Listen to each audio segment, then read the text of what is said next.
Géopolitique, invasion des bases militaires occidentales, une croisade contre l'Afrique. C'est notre thème de ce matin. Géopolitique, invasion des bases militaires occidentales, une croisade contre l'Afrique. C'est notre thématique du jour.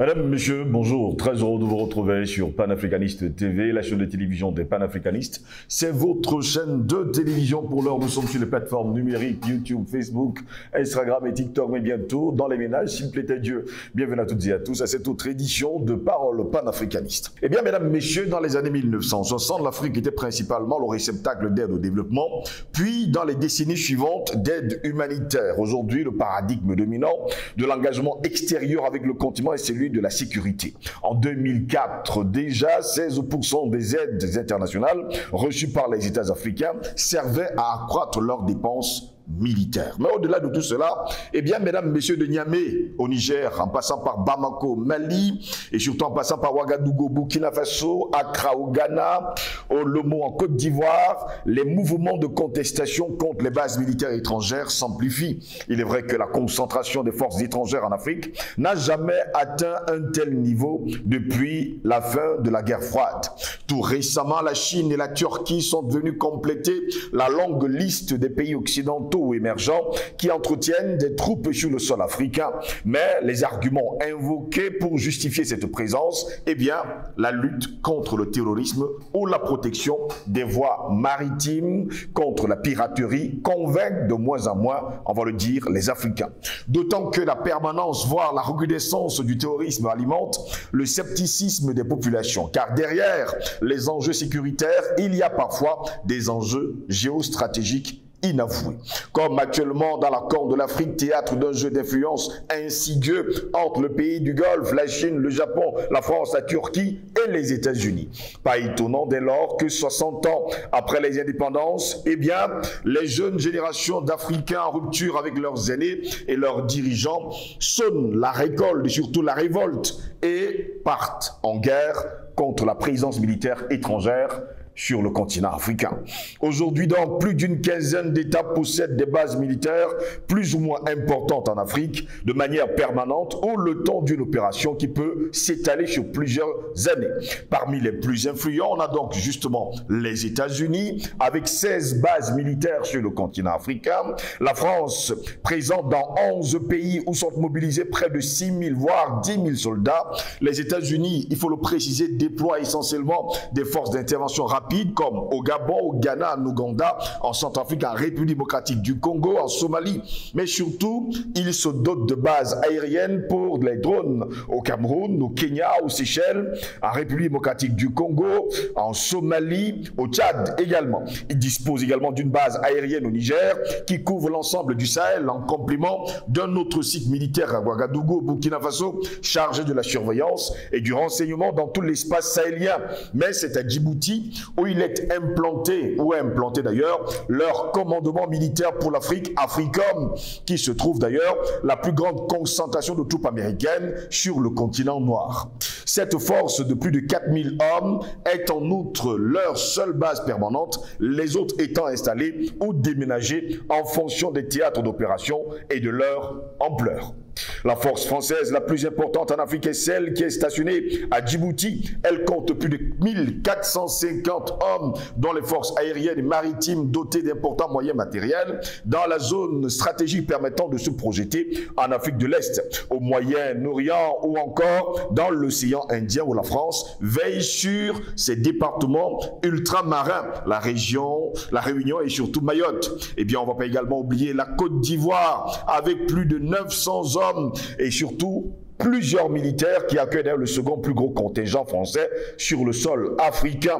Puis vient le Gabon avec 350 soldats, nous dit-on, suivi du Sénégal et de la Centrafrique avec 350 hommes chacun. Il faut préciser quand même pour le dernier que jusqu'à preuve du contraire du côté de la Centrafrique, eh bien là-bas, le dernier soldat s'en est allé il y a encore quelques semaines. L'opération Barkhane, fort de plus de 4000 hommes, est quant à elle déployée dans 5 pays. C'est le cas par exemple au Tchad et bien d'autres pays. On va pas également également oublier le Sénégal. Voilà pourquoi nous demandons encore ce matin, géopolitique, invasion des bases militaires occidentales, une croisade contre l'Afrique. En tout cas, c'est notre thématique du jour. Pour répondre à nos questions, nous sommes avec Albert Anatole Aïssi, il est directeur de publication du journal Le Cactus. Il est journaliste d'investigation et panafricaniste. Il est notre invité ce matin. Albert Anatole Aïssi, bonjour, bienvenue à vous. Bonjour à vous, Steve José Langos. Je dis bonjour à vos techniciens, spécialement à Gires, qui fait un travail remarquable. C'est un monsieur qui est très polyvalent. Je dis bonjour au top management de cette télévision qui est en train de faire son bonhomme de chemin. C'est pas facile, mais c'est une alternative pour les combattants que nous sommes d'avoir une autre tribune que les canaux conventionnels, parce qu'il faut que la lutte se poursuive. Je dis bonjour à toute la diaspora africaine, où qu'elle se trouve, parce qu'elle fait un travail remarquable. Je parle d'une partie de la diaspora africaine, parce qu'il y en a qui naviguent à contre-courant des intérêts de l'Afrique, du peuple africain. Je salue spécialement également les afro-descendants qui luttent également, parce qu'ils ont finalement compris que nous sommes liés par l'histoire, nous subissons toutes les mêmes tribulations de l'oppresseur. Je pense aux afro-descendants qui sont du côté de la Nouvelle-Calédonie, du côté de la Polynésie française, de Mayotte, vous avez cité, de l'île de la Réunion, entre autres. Je salue tous ces afro-descendants qui ont la nationalité africaine, américaine, autant pour moi américaine, c'est-à-dire le pays de tous les droits de la terre, mais sauf celui de respecter les droits des Noirs, où tous les jours on les tue au nom justement du sacro-saint principe de la sécurité de l'État. Mais vous avez quand même ces gens-là qui viennent dans une tribune comme les Nations Unies, nous donner à nous, ou à ceux qui font office de nos dirigeants, des leçons de respect des droits de l'homme, de respect des droits d'expression, des droits internationaux et consorts. Mais sur leur propre territoire, tous les jours, j'ai bien tous les jours, vous avez les événements liés à la ségrégation raciale. La semaine dernière, je pense, vous avez un jeune homme, un adolescent qui a été froidement assassiné par la soldatesque, par la police, justement, par la police américaine, qui a tous les droits, y compris le droit de tuer quand elle veut et quand ça lui chante. Merci pour l'invitation. Très heureux de vous avoir, Albert Anatole ici. Ce matin, nous nous demandons géopolitique, invasion des bases militaires occidentales, une croisade contre l'Afrique. Eh bien, de plus en plus, les Occidentaux viennent sur le continent africain et installent des bases militaires. Et nous nous demandons ce matin, est-ce une croisade contre le continent noir? Vous l'avez indiqué dans votre introduction. En ce qui concerne le prétexte de l'arrivée des bases militaires étrangères sur le continent africain. Le prétexte est lié aux raisons géopolitiques et géostratégiques, c'est-à-dire assurer la sécurité de ces États-là, qui n'ont pas des armées très opérationnelles, offensives, du moins efficientes dans l'optique de lutter contre diverses menaces, à la fois asymétriques, du terrorisme et consorts. Ça, c'était le prétexte. Mais ce qu'ils ne disent pas, c'est que ces bases militaires ne sont pas là pour le bien des pays hôtes. Ces bases militaires ne sont pas là pour assurer la protection des intérêts des pays hôtes ou des États hôtes. Ces bases militaires sont là pour deux choses, non pour trois choses. La première, c'est pour perpétuer l'hégémonie occidentalo-OTAN pour des raisons géostratégiques. La deuxième raison, c'est que ces bases militaires sont là pour assurer la sécurité de leurs concitoyens au cas où, et par extension, les intérêts dans les pays hôtes ou bien dans les pays limitrophes. Troisième chose, il s'agit des bases militaires qui sont là également, si c'est nécessaire, vous perpétuer, n'est-ce pas, des coups d'État ou organiser des conflits armés. Tout à l'heure, vous avez indiqué, vous avez souligné une histoire que vous appelez l'Africom, qui a pour PC, poste de commandement Djibouti.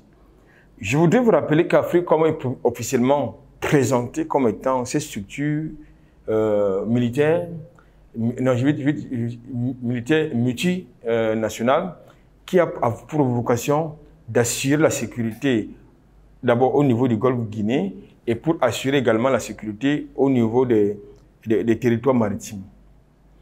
Mais en réalité, c'est quoi AFRICOM? AFRICOM, selon les circonstances ou les intérêts de ceux qui la financent, c'est une organisation de mercenaires. Je dis bien des mercenaires payés par Washington. Ce sont et qui est constitué de plusieurs nationalités. Vous avez même quelques femmes des Camerounais qui y vont pour parfaire leur formation. Mais AFRICOM, c'est un laboratoire de mercenaires, de putschistes, si vous voulez. Donc n'allez pas croire qu'il s'agit d'une organisation philanthrope. Non. Pourquoi la faute d'attente en Afrique n'a pas marché? Vous avez le Cameroun et d'autres, c'est un pays de l'Afrique qui avait mis en place, qui s'était mis dans un projet de mise en œuvre, si vous voulez, de mise en œuvre d'une force africaine en attente et qui avait pour base justement le Sénégal, si mes souvenirs sont exacts. Mais ce projet a été torpillé. Vous savez par qui? Par Washington. Parce que la force africaine en attente devait être constituée un peu à l'image de l'OTAN. C'est-à-dire, vous avez plusieurs États qui ont des intérêts géopolitiques, géostratégiques, éventuellement économiques, et qui se retrouvent au sein d'une organisation à la fois politique et militaire. Donc la force africaine en attente devait être donc ce projet qui était une alternative à AFRICOM que nous avons convoqué sur ce plateau.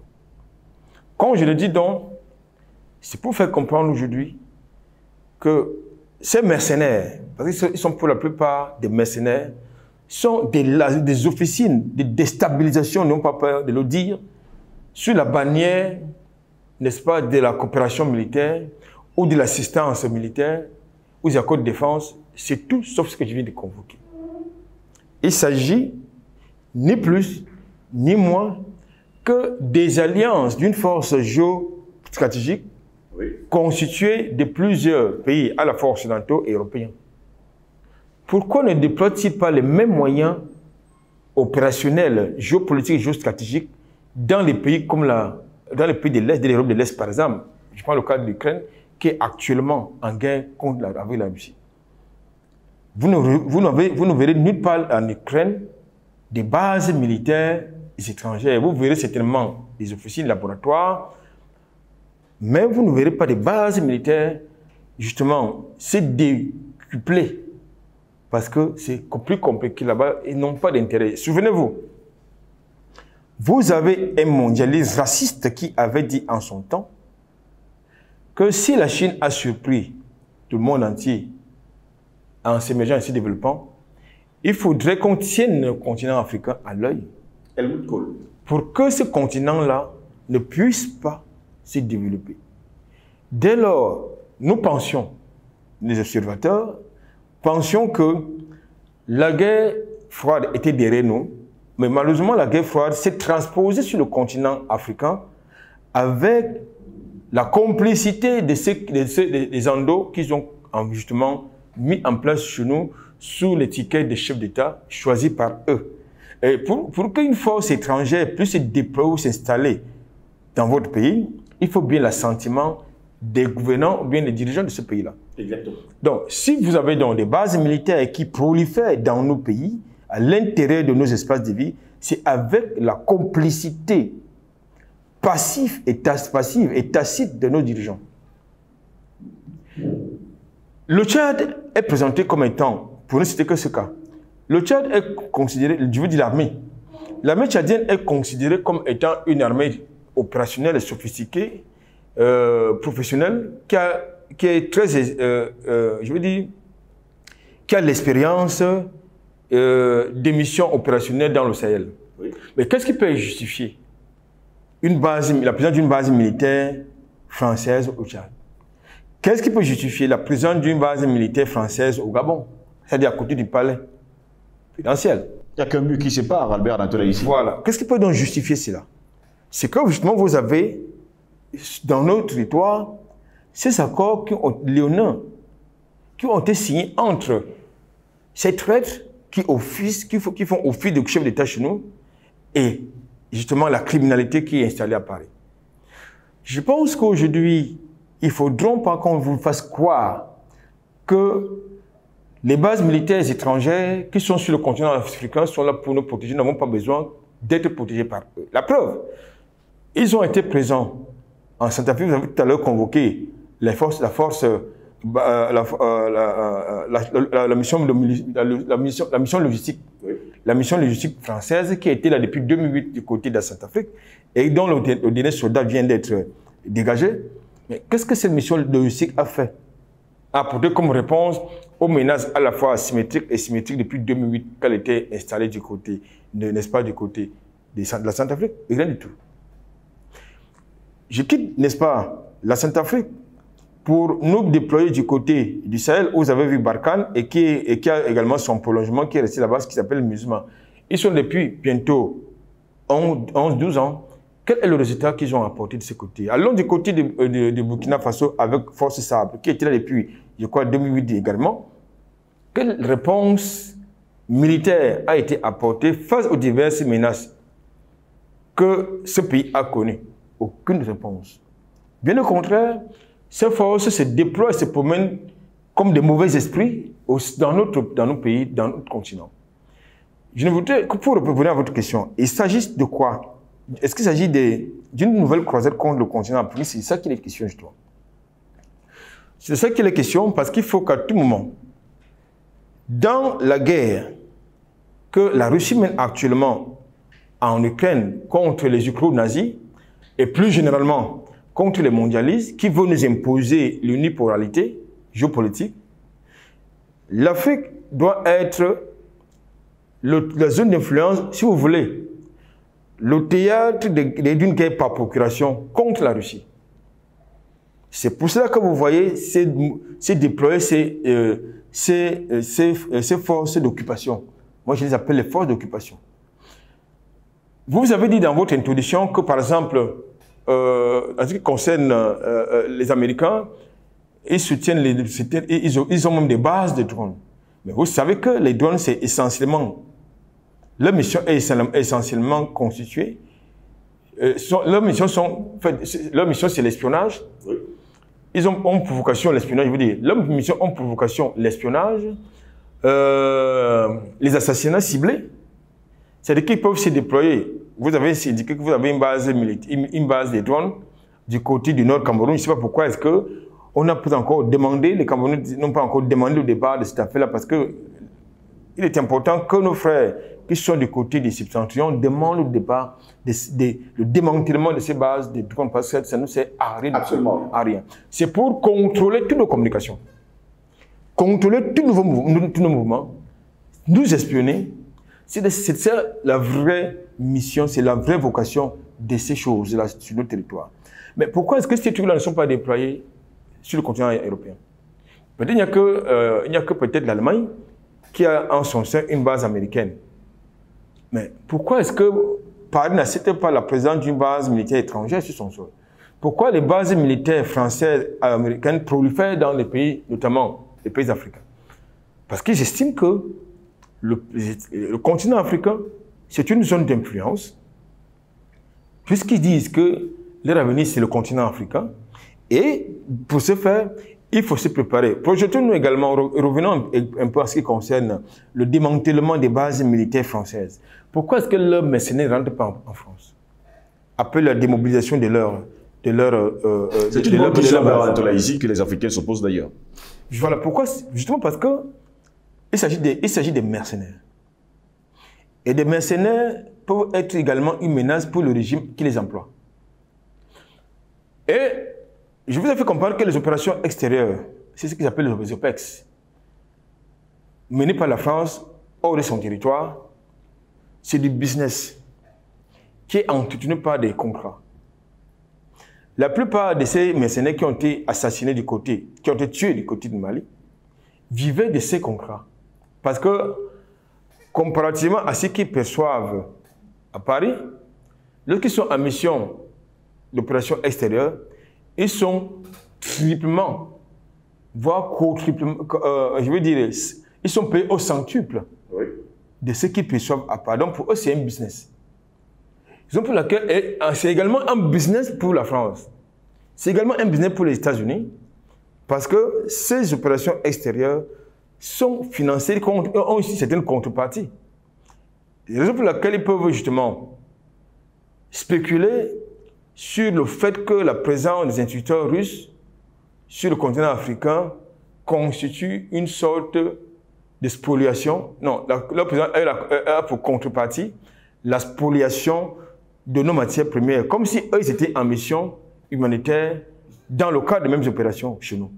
Donc je pense que vous voyez donc que si vous ne faites pas attention, dans le narratif qui est mis au devant de la scène, dans l'espace public, vous avez le sentiment que ces gens, ils sont sérieux. Et vous savez, vous et moi, nous savons qu'ils sont tous, sauf des gens sérieux. Je voudrais, pour ce premier, j'ai terminé par quelque chose qui est très fondamental. Je crois qu'il est important aujourd'hui que la plupart des pays africains s'inspirent de l'exemple malien, de l'exemple burkinabé, de l'exemple centrafricain, de l'exemple de l'Algérie. Aucun de ces pays n'a sur son sol une base militaire. N'a plus, en dehors du Mali, qui a encore son seul aménagement, qui se demande s'il faut partir.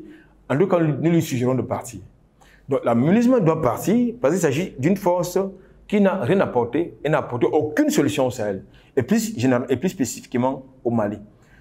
Pour une alternative donc, à ces forces d'occupation, il est important d'enrôler nos compatriotes pour qu'ils fassent pour susciter en eux des vocations de métiers d'art. Avec l'enrôlement des volontaires pour défendre la patrie, par exemple, du côté de Burkina Faso, c'est une alternative. C'est-à-dire, ça démontre deux choses. Que nous sommes capables de nous sacrifier pour notre patrie, pour notre pays. C'est ce que démontre justement la situation de l'enrôlement des volontés pour la patrie du côté du Burkina Faso. La même situation est presque similaire du côté du Mali, où vous avez des Maliens qui demandent le départ de toutes les forces étrangères. C'est la même chose qui s'est opérée du côté de la Centrafrique, où vous avez des mouvements populaires qui sont mis en marche pour demander le départ de ces forces d'occupation. Il n'y a pas très longtemps que la semaine dernière, vous avez, je veux dire le week-end passé, vous avez du côté de Burkina Faso, le peuple a demandé le départ justement de la force Sabre, qui, curieusement, au lieu de se mobiliser vers Paris, a choisi d'aller chez le voisin, le Niger. Je pense que de ce point de vue, il faut rester très très vigilant. Justement, je reviens sur cette question que vous vous posiez d'ailleurs tout à l'heure, à savoir pourquoi est-ce que ces soldats ne quittent pas le sol africain. Je reviens justement sur le cas du Niger. Eh bien, la dernière fois, Barkhane a quitté le sol malien, il s'est retrouvé du côté du Niger. Aujourd'hui, au Burkina Faso, pendant que les autorités ont pris la décision, la ferme décision de demander aux soldats français de quitter leur sol, eh bien, Emmanuel Macron a pris la décision que ces derniers iront également au Niger. Le Niger est-il devenu un pays qui appartient, on va le dire comme ça, aux soldats français? Vous savez qui est au Niger comme président? C'est Bazoum, n'est-ce pas? Il a été installé par qui? Mohamed Issoufou, qui est un larbin de Paris et qui a laissé comme successeur un autre larbin, qui donnait l'impression qu'il était un farouche patriote quand il était de l'autre côté de l'espace du mur. Mais aujourd'hui, ces actes donnent à comprendre qui il est vraiment. Mais pourquoi est-ce que ces mercenaires ne se redéploient pas du côté de Paris? Mais tout simplement parce qu'ils seront encombrants. Ils seront une menace. Ils sont également encombrants au Niger aujourd'hui. Mais justement, puisque ils sont encombrants, ils constituent une menace non seulement pour les Nigériens, mais pour les pays de la sous-région et plus généralement le continent africain. Il appartient aux Nigériens d'avoir la même attitude que les Burkinabés du côté, la même attitude que les Burkinabés ou bien les Maliens, c'est de leur demander de partir. C'est le temps que ces forces n'ont, je veux dire, du point de vue juridique, n'ont aucune légitimité. Eh bien, aucune légitimité légale. Vous avez, dans le contexte de la démobilisation de Barkhane pour son redéploiement du côté du Niger, c'est quand Barkhane s'est déployé vers le Niger, qu'on lui a trouvé justement une statue juridique. C'est là où vous avez vu un ministre, un membre du gouvernement nigérien, vous dire qu'ils vont saisir le Parlement qui est majoritairement constitué d'illettrés, de corrompus et très affidés à Bazoum. C'est ça qu'il est question. Ça veut dire qu'il était sûr de son fait, c'est-à-dire que ce projet de loi qui va consacrer le statut légal de Barkhane et les autres... Sabre également qui arrive, et l'ONU qui est là. On ne va pas également oublier une base militaire parce que Bazoum a également accepté des militaires américains sur son sol. Je suis en train de vous dire qu'au moment où nous tenons cette émission, Sabre, même le statut juridique de Barkhane n'est pas convaincant du point de vue légal. Il faut le dire. C'est-à-dire qu'ils ont un statut de mercenaires. Au même titre que les mercenaires ivoiriens se sont retrouvés du côté du Mali, qui n'avaient pas, encore qu'on veut bien nous raconter, ils n'avaient pas des itérations légalement reconnues. De ce point de vue, ils ont un statut légal du point de vue juridique. Et du droit, si vous voulez. Donc, vous avez donc... il a donc fallu que ce soit, que la société civile, ou bien ce qui en tient lieu du côté du Niger, monte le créneau, pour que ceux qui gouvernent du côté du Niger puissent trouver un statut légal à Barkhane aux diverses forces d'occupation qui sont dans ce pays. C'est comme ça que ça fonctionne. C'est la même démarche que nous avons vue avec Barkhane du côté du Mali, qui n'avait aucun statut légal parce que le déploiement ou la mobilisation de Barkhane du côté du Mali devait passer par le Parlement français. Je crois que ça a suscité un débat de ce côté-là, qui a été malheureusement occulté par les médias que vous connaissez et qui sont corrompus, financés par qui vous savez. C'est la même situation qui se présente, si vous voulez, qui se présente du côté du Niger et partout ailleurs. C'est-à-dire ces forces n'ont aucun statut légal. On va vous convoquer les dispositions, les accords de défense. C'est tellement le pacte colonial peut-être. Parce que le pacte colonial consacre justement ce que vous appelez de manière politiquement correcte les accords de coopération, les accords de défense, du grand n'importe quoi, M. Gauss. Donc je pense qu'aujourd'hui, nous n'avons pas l'Afrique qui est justement victime de cette nouvelle croisade occidentale en matière militaire, doit s'élever. Parce qu'aujourd'hui, il faut que l'Afrique dominée doit céder la place à l'Afrique souveraine, consciente, n'est-ce pas, des enjeux géopolitiques, géostratégiques en cours. Parce qu'aujourd'hui, plusieurs fois, nous avons raté les occasions de nous affranchir. Vous avez eu, il y a quelqu'un qui vous a donné les leçons de démocratie à la bolle. Mais aujourd'hui, que constatons-nous? Que le modèle démocratique, c'était un concept démagogue, oui, criminel, vaseux et creux. Et il y a un autre qui vous a dit à Dakar que l'Afrique n'était pas seulement entrée à l'histoire. Voilà un culte politique, mais qui oublie, M. Sarkozy, que l'histoire de l'Afrique se trouve dans les musées français.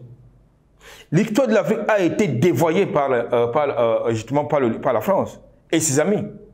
L'histoire de la France, l'histoire de l'Afrique a été blanchie. Mais celui-là ose venir nous dire que l'Afrique n'est pas suffisamment entrée dans l'histoire. L'Afrique n'est pas suffisamment entrée dans l'histoire. Et vous avez sur le continent africain, personne, aucun dirigeant n'a osé lever le petit doigt pour contester ces faits, cette déclaration, qui était une insulte à la mémoire et à la conscience collective des Africains. C'est ça que nous sommes aujourd'hui. Donc je pense qu'aujourd'hui, il est important, nous qui reprenons justement le bâton de la contestation, de la lutte, de leur faire comprendre qu'ils n'ont aucune leçon à nous donner. Ils sont chez nous par effraction, soit par effraction, soit par corruption, soit par la violence. Alors, que faut-il faire aujourd'hui? Il faut continuer justement les mouvements de contestation pour leur demander de partir, comme ce fut le cas en Centrafrique, au Mali et aujourd'hui au Burkina Faso. Je pense qu'il y a 3 choses à faire.